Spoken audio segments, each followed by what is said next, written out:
and two indie veteran actresses get to tag team on a project that's going to be playing in December. I think they know each other fairly well. They're sisters. So the project's The Nightingale. Why would we be excited about a Fanning sister duet? Maybe we could talk about the filmmaker, project itself. Sure.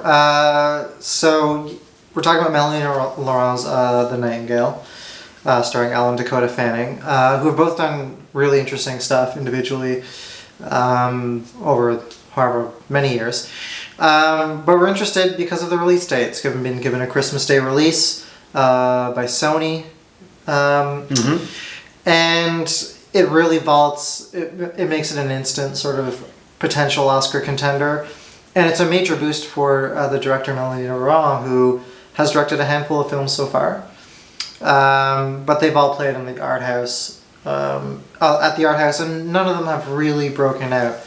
But the interesting thing here is that it's a reteam between Laurent and Elle Fanning. They did Galveston together, which wasn't great for me. You know, it was a noirish film based on a script by Nick Pizzolatto of True Detective fame.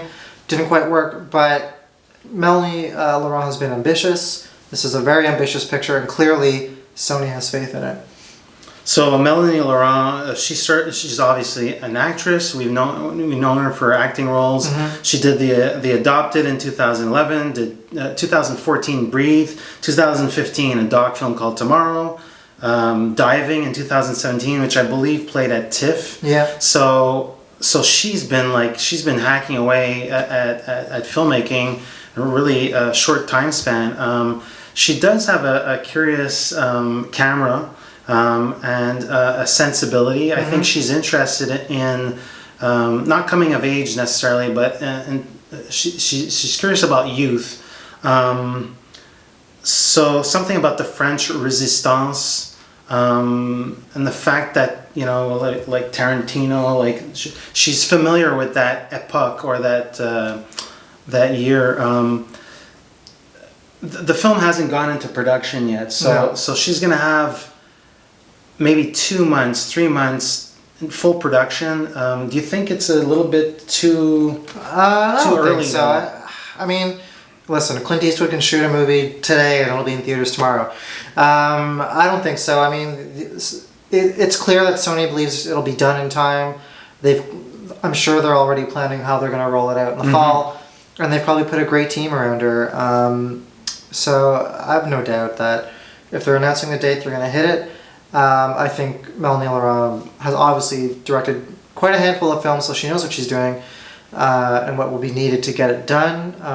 And clearly with the support of the Fanning sisters who both signed on, I mean, it's going to be fascinating to see it come together. So The Nightingale is based on an international bestseller, was translated into many, for many countries. It's good. This is a major step for Laurent. It's a much bigger film project. Yeah. I like the comparison with Gerwig. Sure. Yeah. Sort of like going from a smaller model to perhaps a larger canvas and production dollar tag. And a period piece as well, like World War II film. So a lot of things to keep an eye out for. Hey, this is Eric from IndieSponge. Check us out every Friday.